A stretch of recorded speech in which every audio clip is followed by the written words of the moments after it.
Hi. So today I'd like to talk about this Bluetooth cable that I got. I'd like to review it, but I'd also like to go over the Bluetooth landscape as a whole when it pertains to smartphones and high-end audio.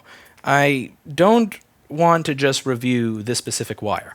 I want to go over why it is that it bothers me that we are being pushed to Bluetooth as quickly as we are.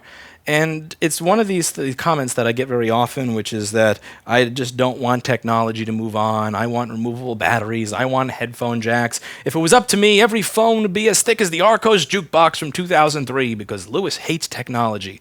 And that's not the case. I do like technology, and it's because I like technology working well, and I like new technology that I don't like the way Bluetooth is right now, the landscape is right now, and that's why I don't like the way it's being implemented. I think it's being implemented poorly using olden technology and just an old age mentality of things working far less conveniently than they should. So I'm going to be coming at this from the point of view of an audiophile. That's a very dirty word because I believe it has been misused by a lot of people. When I say audiophile, I am somebody from the hydrogenaudio.org kind of audiophile, not the stereophile.com kind of audiophile. What I mean by that is the stereophile.com kind of audiophile. That's the kind of person that's going to be saying, this $20,000 amp sounds okay, but the $40,000 one has a more crispy and open-air sound stage. Whereas the hydrogenaudio.org audiophile, they value high-end sound, but they will require that you post a double-blind listening test anytime you claim that you hear a difference. So if you say you think that MusePack at this bitrate has less artifacts than Ogg Vorbis at this bitrate, those are both codecs, they will require that you post the double-blind listening test where at the very least 12 out of 16 times you were capable of hearing that difference. And if you're incapable of proving scientifically that you were able to hear that difference, then that means it must have been placebo and it doesn't exist. I like this approach. It not only cuts down on placebo effect, which is with human hearing in the brain just awful. You're going to constantly think you're hearing differences that you don't hear. Your mind is always playing tricks on you. It cuts your ego down, but above all, it saves you money. Because if you cannot, in a blind listening test, hear the difference between a $400 receiver and a $20,000 amplifier, well, you just saved yourself $19,600. Good on you. So I like things like Vandersteen speakers. I like things like Owens Corning 703 for acoustic treatment. I like high-end audio sources and well-treated rooms. But I still use lamp cord for my speakers because in a blind listening test between $300 cables and lamp cord, I cannot tell the difference. And if I can't tell the difference in a blind, scientifically controlled test, then I'm not going to waste money on it. I don't believe in golden ears. I don't believe in $1,000 speaker cables or any of that horse crap. Now, what bothers me about Bluetooth in general is that there's no single company that has managed to make a product at any price point that appears to solve every problem. There is the question of usability. There's the question of how quick can you get up and running with it. There's the question of sound quality. And each company seems to tackle one of these issues, but no company appears to tackle all of the issues. So let's talk about what this is. This here is a Bluetooth adapter. So this allows you to attach headphones to it. This is not headphones by itself. This product is a Bluetooth cable, and this is $149, and it allows you to connect headphones to it. So this here, and by the way, if you've gotten the idea that this is going to be a long-winded review at this point, it is. It's not going to be 8 minutes, so if you're looking for some 4-minute thing, this is the wrong place. This is an MMCX adapter. So what is MMCX? MMCX is a connector that is modular. So you know how headphones will very often have either the plug cable break or like the wire will get brittle and it'll stop working right by your ear and then you got to buy new headphones? That's annoying when you buy high-end headphones. And I got tired of that nonsense over 10 years ago, which is why I like MMCX headphones. So what happens when the wire on the headphones dies, so let's say that this is my wire to a set of $200 or $300 headphones, and it dies right over here, with traditional headphones, I would then have to purchase new headphones, and that sucks. With MMCX headphones, when the wire dies, I can hop on eBay or Amazon, I could buy another cable for 10 or 20 bucks, I plug it in, and it uses a standardized connector, so it's easy to find cables, and then I can then just get going again with my headphones. Now, what this is, this allows you to take headphones that used to be wired, like this Shure SE425 that I have. These are my headphones. This allows you to take wired headphones, disconnect the wire, and then use them wirelessly. So, this is the battery. This is the Bluetooth transmitter, receiver, and microphone. And these are the controls on it as well. And this is where it connects to the headphone. So this is not actually headphones itself. It is simply a product that allows you to convert headphones that use MMCX connectors from wired to wireless. That's what this does. Now, Shure had created a product like this in the past. However, it was complete and utter garbage. That was the RMCE-BT1. You don't have to take my word for it. You can read these 190 reviews on Amazon. In addition to the fact that it was $99, which is a bit of a kick in the nuts if you're not creating a top-tier product as is, since it's just this is a Bluetooth wire without the headphones. It had pretty bad battery life. It says up to 8 hours of battery life. I owned one of these things. It was not 8 hours of battery life.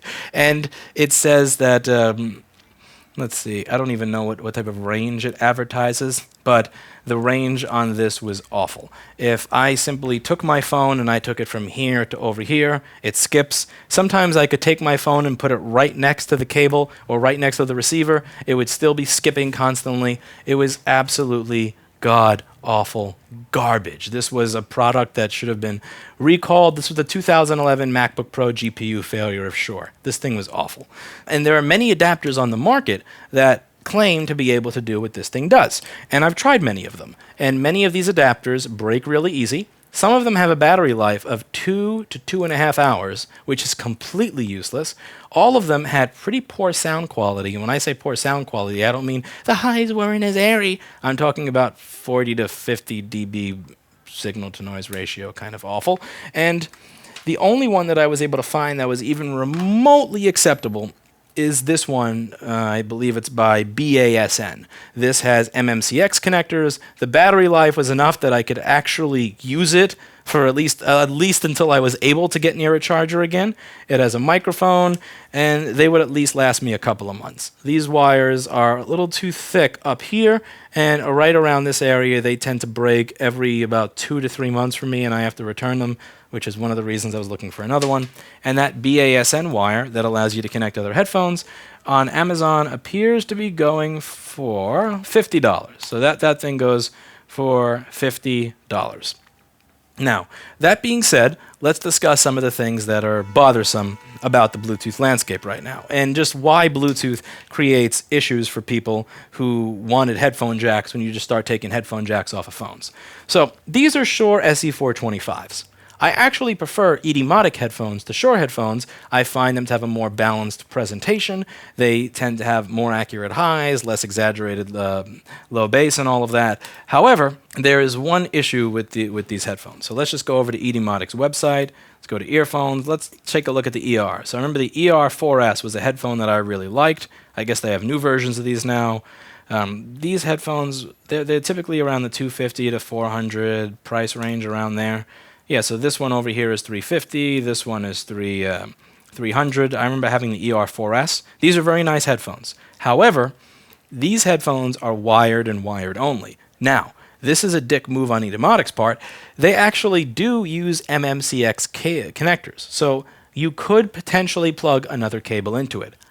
Potentially. Because the way Etymotic has made their headphones, even though they use MMCX connectors, they have made the molding in some sort of proprietary way to where no MMCX cable that I've ever purchased is able to plug into it unless you file down or shave some area of the cable or some area of the headphone. The older ones would use this thing that was like this, and I couldn't find any company selling a Bluetooth cable for them, and some of the newer ones apparently use this sort of specialized MMCX connection, and that connection is one that will not work with this cable, will not work with the BASN cable, and will not work for just about any Bluetooth cable that you want to get. Now, you may think Etymotic is doing this because they want to monopolize the market of Bluetooth cables for their products. No, they're not. This is just genuine human stupidity because they don't even sell a Bluetooth cable for their products. If you go through their website, you're so close, but so far. So if you like high-end audio, there is a chance that the product that you like does not exist in a Bluetooth variant. So if you would like to use those Etymotic headphones, but you have a device that does not have a headphone jack anymore, you're screwed, even if you are willing to pay the money for the technology. Again, with companies like Apple or GoPro, where you got to buy their special Snowflake USB-C dongle because the third-party one won't work right with audio and things like that, fine, I get it. You're milking the customer to make more money buying your Snowflake dongle. There are companies like Etymotic where they don't even sell you a Snowflake dongle. And it sucks. So the issue is that of sound quality. There are many companies that get sound quality right, but then they get the Bluetooth experience completely wrong, or they just don't have options for you until very recently, and many still don't. And then there are companies that get connectivity right, where it connects instantly, they wirelessly charge, they're convenient, they pair instantly, and they have a great microphone, but the actual audio sound quality is complete garbage. It's designed for the end consumer that has no idea what things are actually supposed to sound like, and it'll make the type of person that browses hydrogen audio or HeadFi completely sick to listen to. And I've yet to find a company that gets all of it correct. So let's just talk about what I mean when I say something like pairing. So I'm going to compare a Plantronics headset and some of the features of the Plantronics headset to something like the Shure headset. Let's just do that when it comes to something really simple and basic, like charging. At some point, you're going to have to charge this headset, and it would be really nice if the headset was smart enough that A, it could be charged while you're listening to it, because it would really suck if you ran out of battery on an airplane or something and then had to sit there, wait 20 minutes for it to charge, and then use it again. And B, it would be nice just to not have to bother dealing with pairing again. So I am going to disconnect my Shure. I'm going to reconnect this.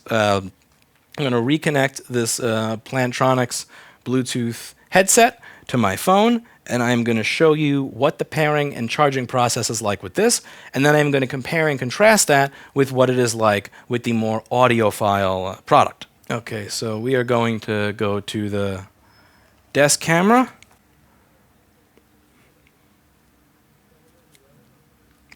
All right, it finds my Plantronics device. I click on it, and it pairs. Okay, it connected. So now I'm going to play some music through it, and I'm going to show you what it is like charging this device while playing music. So here we are. Put the volume all the way up. This doesn't play very loud, so I'm just going to have to put it over here so you can hear.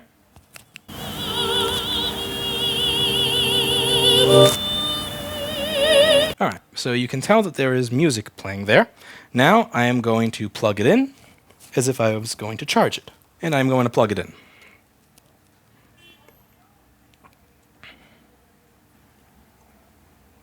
If I hit play again, it will be able to charge, be connected, and still play music. And when I hit play,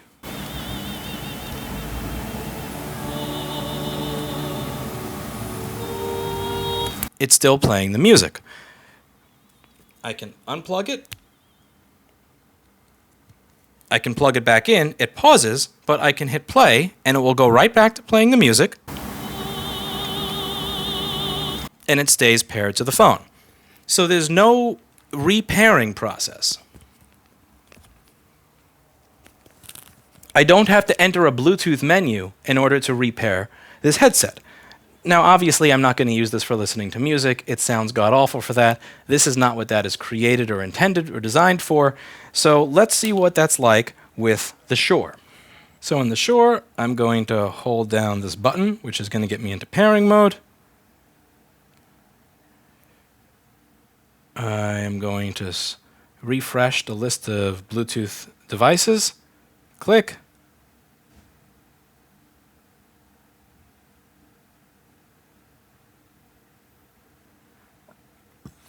I think I actually turned it off rather than turning it on. Yep, whoops. All right, let's hold this thing again. There we go. Yeah, telling if it's on versus off. That's one thing I like about the Plantronics is that you have the button. And you have the actual physical on-off button, so you can always tell if you have it on or off. It's easy to forget with this thing if it's on or off. So I've got the music, right? So now I'm going to go back to my music application, and I am going to try playing some music through it, and then I am going to plug in my charger. As you can hear, music is playing. Now watch what happens when I plug the headset in.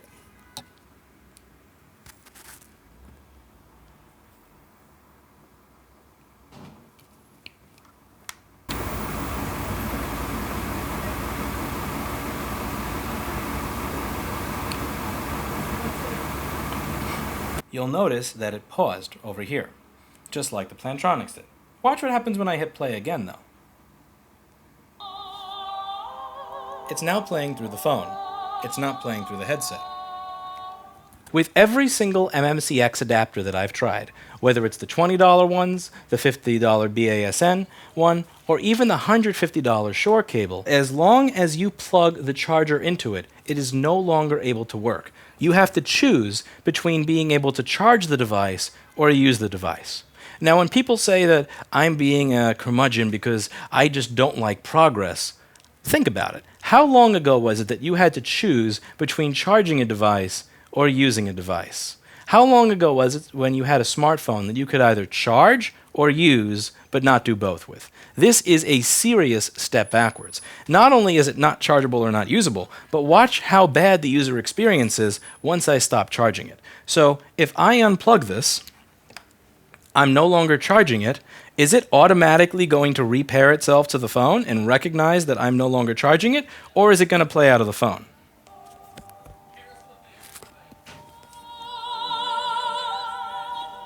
The audio is now playing out of the phone rather than the headphones. So every time I plug this in to charge it, I am then going to have to go through the hassle and nonsense of repairing it. Let's see how that is. So I'm going to go into my Bluetooth menu here. Now I see paired devices, Shure BT2. I click that.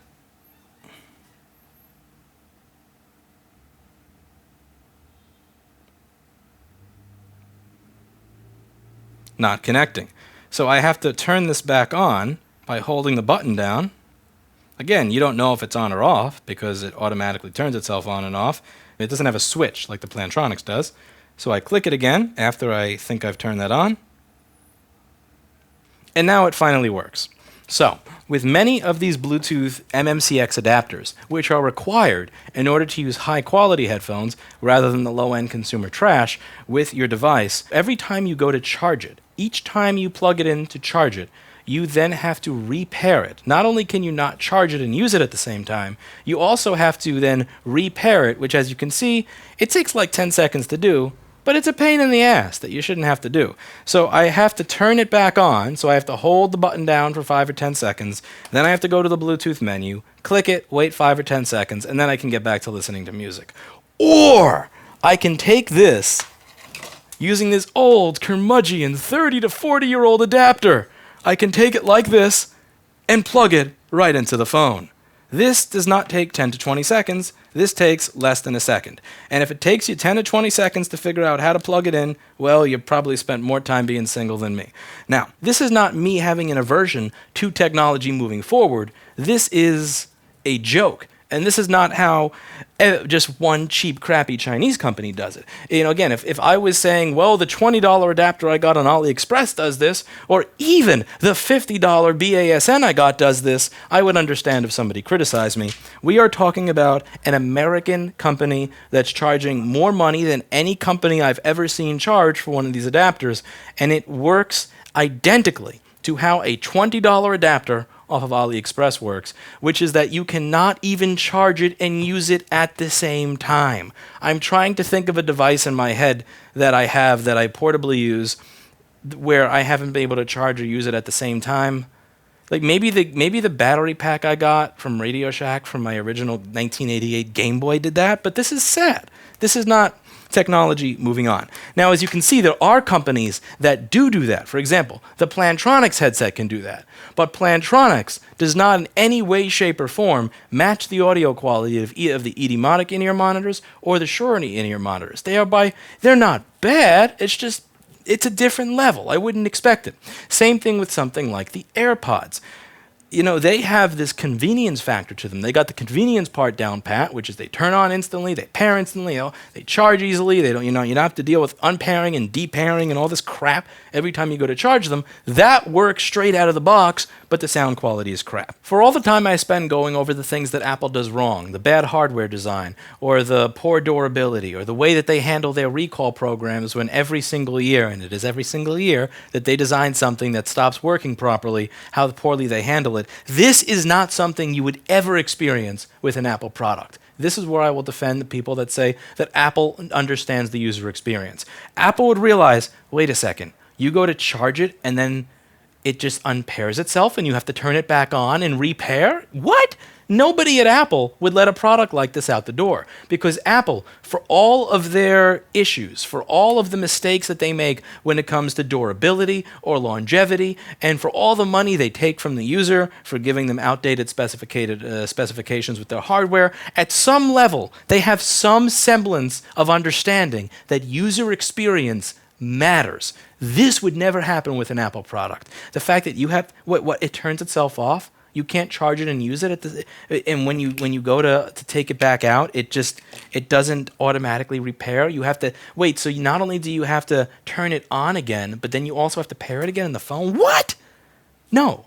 And the companies like Apple, when you buy an Apple product that the user experience is not going to be that garbage. Again, it may not be durable. It may not be fixable. It may not last very long. It may have quite a few design flaws that they're not going to admit to, even when they're getting sued for it, because hundreds of thousands of millions of people are having the issue. But when you take it out of the box, the user experience will have been designed and crafted by somebody that has taste. They actually run the user experience by one or two people to make sure it's not a steaming pile of trash before putting their logo on it, which is more than you can say for many other companies. Because for all the success, for all the money, for all the good ratings that Shure may have in many areas, it's very clear that at the end of the day, it's a bunch of engineers and a bunch of different departments and a bunch of people. You have everybody from the engineers to the bean counters all coming together and compromising on this as a product without one person, even one person, who has a semblance of taste saying, why does it work like that at the end of the day? You know what? No. We're going to scrap this all and go back to square one. I don't care what the bean counter says. I don't care what the engineer says. Screw that. That experience sucks. We're not releasing a product like this. And that's the kind of mindset that Steve Jobs had that very few other companies have. I understand why people use Apple products. That's the thing. That's why I'm not going to insult you if you use an Apple product, because they have some element of taste. Yes, again, the AirPods, they may sound like cock and balls, but they at the very least got the basics of the user experience right, that so many of these companies, they just seem to brush off as a joke. If you want the sound quality to then be good, then you're forced into these awkward solutions that will only work with certain devices. Again, even if your Etymotic has MMCX connectors, it won't work with those because they use these special snowflake MMCX connectors. And when you finally spend $150 on a cable, it will not even allow you to charge and use it at the same time, and your pairing goes away. Now that that's out of the way, let's discuss charging, because that's another area where when somebody says you're being a curmudgeon, you're stuck with this old junk, you don't want technology to move on, where I think that this is a bad argument. So you may have noticed that this uses a micro USB charge port rather than USB-C, and that it's not wireless. The same way that this Plantronics headset, which is, again, this is a flagship, by the way, $150 for the wire. This Plantronics PLT 5200, in terms of Bluetooth headsets purely for phone calls, this is a flagship. You may notice that this uses micro USB as well as some other proprietary junk that I'm not even going to bother talking about, because you're probably going to lose that adapter and then not have one around for as soon as you lose it. This is micro USB. You may notice with the BASN, $50, that not only does it not charge wirelessly, but it also uses micro USB. So I was told that USB-C was the future, but also that USB-C was the future for connectivity and wireless charging was the future for charging. Even a 2015-16 phone can charge itself wirelessly. And I moved on with technology. I was done plugging it in and out of my phone, and I was done having to deal with charge ports that eventually die from being plugged in and unplugged and plugged in and unplugged constantly. I have wireless chargers for my phone at my office, by my bed, by my workspace at home. Wireless chargers came down in price. They were very convenient. They were easy to use. They're standardized. They work with, Jesus, people are loud. See why I use in-ear monitors? They are easy to use. It's a standard. It works across a wide array of devices. I can put an iPhone down on there. I can put an LG or a Samsung or many different phones down on one wireless charger. I think it's great stuff. But none of these devices charge wirelessly. And none of these devices use USB-C. So I finally got to wireless charging, and I finally upgraded everything, even on my bike, to where there's USB-C ports if I want to charge my phone or my GoPro or anything else. And now you're dragging me back to micro USB? Seriously? Every single MMCX adapter I found, micro USB, not USB-C. So I have to dig all of these micro USB cables out of the trash because I now need them again. Further, you told me that I was going to be charging my devices wirelessly, that when I got home or when I got to the office, I just take it, I put it down, it charges wirelessly, I don't have to worry about plugging things in and unplugging things every time I get up and blah, blah, blah. But now, you drew me right back in to having to charge things with a wire again. And this is not only an issue with cheap devices. Even if I want to buy the most expensive MMCX adapter on the market, I now have to deal with wired charging again. And the only way for me to get wireless charging or wireless charging cases or anything like that is if I decide that I would like to deal with crappy sound quality and buy crappy buds that are marketed to the end consumer, not the high-end audio connoisseur, or even somebody who just wants to listen to music on Shure in-ear monitors rather than garbage-sounding Apple AirPods. And if, God forbid, you want to do something like charge your phone and your wireless headphones at the same time, Apple's AirPower thing does not appear to be coming out anytime soon, and it doesn't look like anybody else is coming up with a solution to that. We've talked about connectivity there, so this is a step backwards by 20 to 30 years in basics like charging.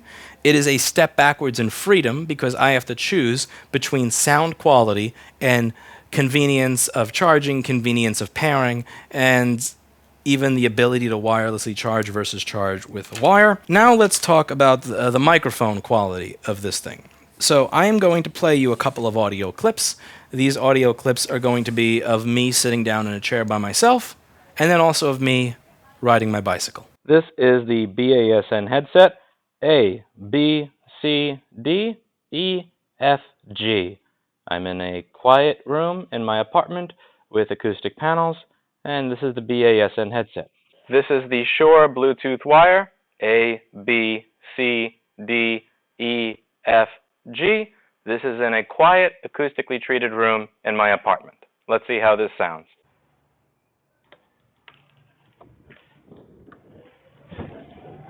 Okay, so here I am riding my Bafang at 19.9999999 miles per hour.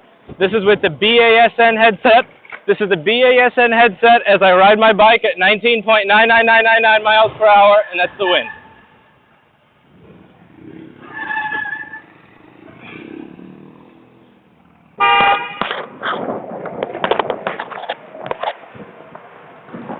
Okay, here I am riding my bicycle at 19.9999999 miles per hour, and there's obviously going to be some wind with the Shure headset. So this is the Shure headset riding a bike at 19.9999 miles per hour. This is the BASN headset.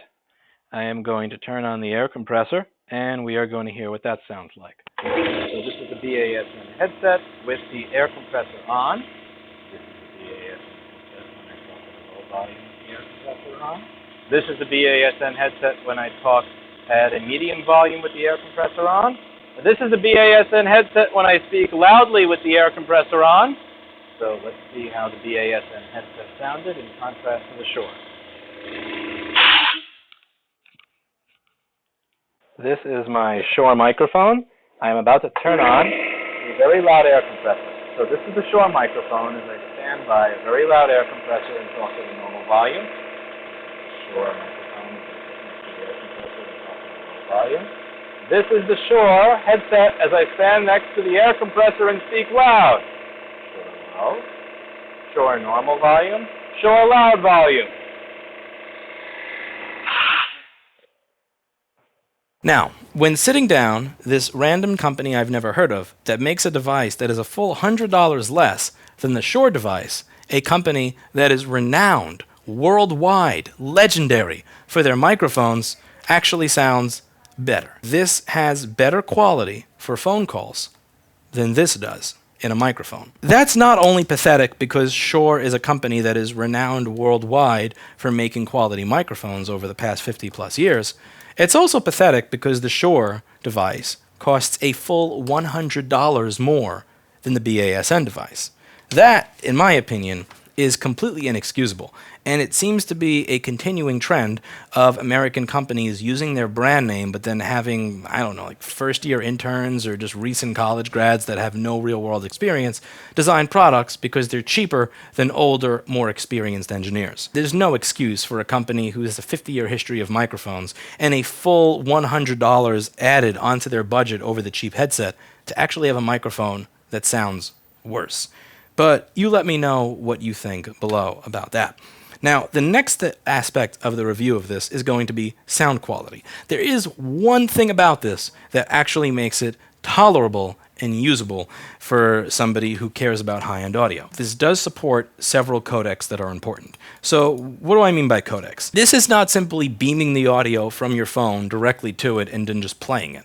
These all support specific codecs. So for example, you're not typically putting waves on your phone. You may encode it to FLAC, which is lossless, or MP3, AAC, OGVorbis, MusePack, which are lossy, which are going to take material out that you typically can't hear in order to shrink the size of the file.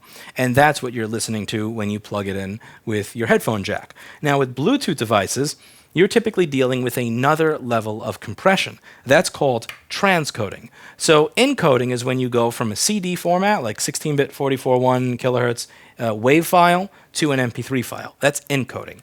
Transcoding is when you then take that file that has already been lossily compressed, lossy meaning that you have lost, that it actually takes things out. It's not the same as the original file. And then you lossily compress that lossily compressed file again. So let's say you go from wave to MP3, then you take that MP3 and then convert it to an OGVorbis file. That's transcoding. And similar to photocopying, each time you go through a lossy compression stage, you're going to lose quality. Each time you do that, you're going to lose more quality because each codec is taking out different things, and it's going to be trying to take out things that something else already took out. There's a lot of science to it that is far above my mere janitorial education and skill set. But there's going to be transcoding involved with a lot of Bluetooth things because these originally only supported SBC, which was a trash codec. Then it started supporting aptX, which is decent. Then they started supporting AAC, meaning that if you had AAC files on your phone, it would actually not transcode at all. It would just send your AAC file directly there, and that's good. You're not having the issue of multiple photocopies over and over and over again, making the image look crappier and crappier. And this supports something called aptxHD. aptxHD is important because it is going to compress it to a point where most people are not going to notice. So aptxHD supports 48 kilohertz, 24-bit PCM audio data. This means that unless you're listening to DSD files, unless you're listening to some 192 kilohertz 24-bit audio, that you're not going to be dealing with lossy compression. So if you're listening to a 16-bit 44 kilohertz wave file, that is going to be transmitted to this without another lossy stage of transcoding, and that is a good thing. So the codec is at least not getting transcoded again. Because even if you cannot hear the difference between a wave converted to a high-quality MP3, you may be able to hear the difference between a wave converted to an MP3, then converted again to aptX, or converted again to SBC, and so on and so forth. So it's nice to have something like this where you avoid another level of lossy transcoding that you don't get with most $50 headsets like the BASN. Even the $50 BASN will do aptX, but not aptxHD. And for $149 for for a crappy microphone, crappy pairing, crappy charging, you'd better be offering a good codec, Shure. You just better. And it does. The second thing that is positive about this is the actual audio quality.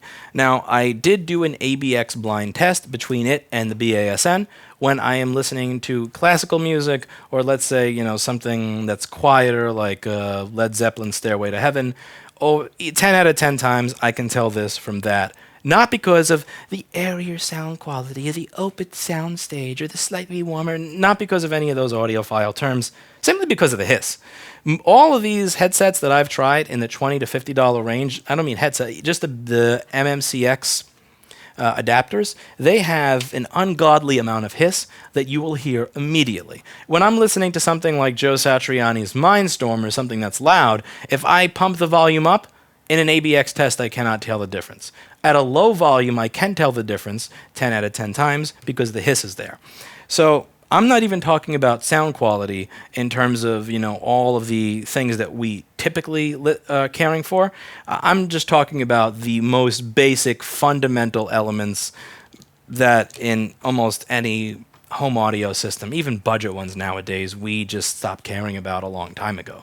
Because, like signal to noise issues, like we solved that when we moved from vinyl to CD. In portable devices, we solved that like 15 years ago. So that's another area when people say, you are thinking backwards, you don't want to move on with technology, you don't want to accept new technology, that I reject that notion. Because again, in addition to having very inconvenient charging by 20 to 30 years behind, in addition to having very inconvenient pairing that's going to take 10 to 20 seconds every time you charge it, in addition to also limiting your choices as to what you can use, you also have the issue of sound quality. Sound quality can always get better. You can have better powered amplifiers, you can have more pristine or accurate digital to analog converters, even though I think we've kind of reached a peak there. But signal to noise ratio being a problem, this is the kind of problem that we solved in portable listening like 20 to 30 years ago. So the fact that we're going back to the 80s when it comes to signal to noise ratio, to where I can audibly hear hiss to the point where in an ABX blind test it's 10 out of 10 times, just instantly I can tell which one is which. That's pathetic. And that's something that, again, you do have to move up to the $150 MMCX adapter to get rid of that nonsense. The $20 to $30 AliExpress and Amazon adapters are filled with hiss. The $50 adapter is filled with hiss. This is the level at which that is going to go away. I'm not saying that it's 110% gone. I'm just saying that it is at a point where it is at least tolerable and not a joke. Because when people would say, yeah, just get a Bluetooth headset, the DAC and this is going to be better, or the amp and this is going to be better than what's in your phone anyway, I call bullshit on that for most of these adapters. At least in my experience, even at $50, so many of these have an unbearable amount of hiss that I got a phone with a headphone jack and actually went back to using a wire because I was sick and tired of hearing it. It's at a point where, again, you pause a YouTube video and you're and then 20 seconds later it goes away. You know that that's somebody purposely programming it like that with a noise gate because they know that that is going to be aggravating if somebody's actually listening to that hiss and hears it long term. I think that this is usable. I don't think that this is a great product. I don't think that a lot of good engineering went into this product. The fact that it has the same issues when it comes to pairing and charging as a $20 headset from China, when it's a $150 product from a reputable American company, is terrible. I think the fact that the microphone in it is actually worse than the microphone in a $50 product, $100 cheaper from a no-name company, when Shure is known and made their name for themselves as a microphone company, is pathetic. For $150, this is a joke.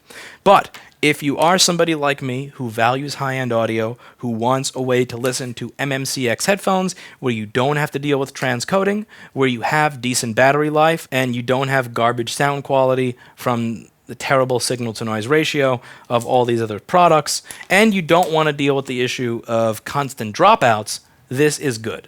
So this is what is required to, at the very least, make Bluetooth listening acceptable to people who like high-end audio. Because if you buy the old Shure adapter, you're going to have an adapter where even if it's right next to your phone, you're getting constant interference. I get constant interference on that old adapter just walking down the street. I don't have an interference issue with this. And the battery life is okay, and the sound quality sounds essentially like I just plugged the headphone jack into the phone. So there, you have to spend $150 so that your wireless experience can be slightly less convenient than the wired experience with the phone. That's not technology moving forward. Now, if you want me to accept that phones are no longer going to have a headphone jack, here is what's going to happen. Firstly, you are going to have to stop this micro USB bullshit. If you want us to buy phones and devices with USB-C, that's cool. Make the headphones USB-C as well. Make them all use the same connector. Secondly, if you want me to accept wireless charging, that's cool. Make this wirelessly charge as well. I don't want to make my home entirely wirelessly charge, only to have to plug this in constantly. Third, it is not 1980 anymore. It is unacceptable to have a product that cannot be charged and used at the same time. That is a fucking joke.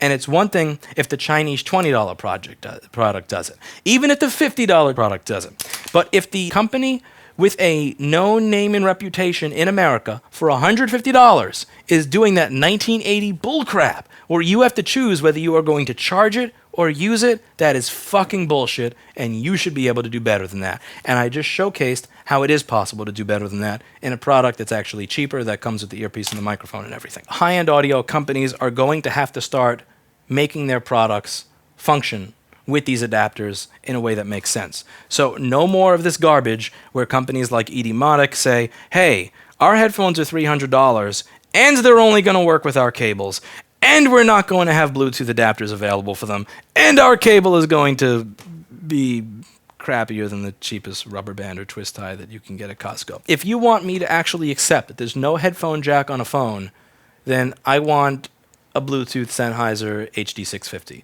I want a Bluetooth Grotto SR125. I want a Bluetooth Etymotic ER4. If you're saying that I don't get a headphone jack on the phone anymore, fine, but I want those options available if I want high-end audio. Because right now, we get to choose between a good user experience and garbage sound quality, or good sound quality, but a garbage user experience.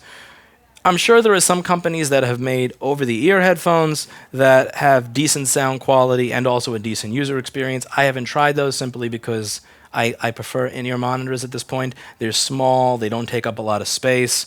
I honestly started with in-ear monitors because these were the easiest things to hide from my teacher in high school. I got my first set when I was 15 or 16 years old that I saved up for, and I always had it running. Because public school in New York City, God, no worse way to waste your life than sitting through that shit. So I'd have my my headphones going up through here, going up through my shirt, and then I'd sit in class like this and do this, and I'd actually have, 24 or a podcast or music playing while I was listening to the drudgery that the teacher was speaking about in a monotonous voice. And it made the 6 to 8 hours I spent in that prison bearable. And so I got used to in-ear monitors. They also block out more noise than most over-the-air headphones do anyway. But yeah, this is what the state of the Bluetooth market is if you're into high-end audio. This video is mostly unedited. I'm sorry for taking up so much of your time. That's it for today, and as always, I hope you learned something. And if you're a company that makes any one of these products, for fuck's sake, please start doing better.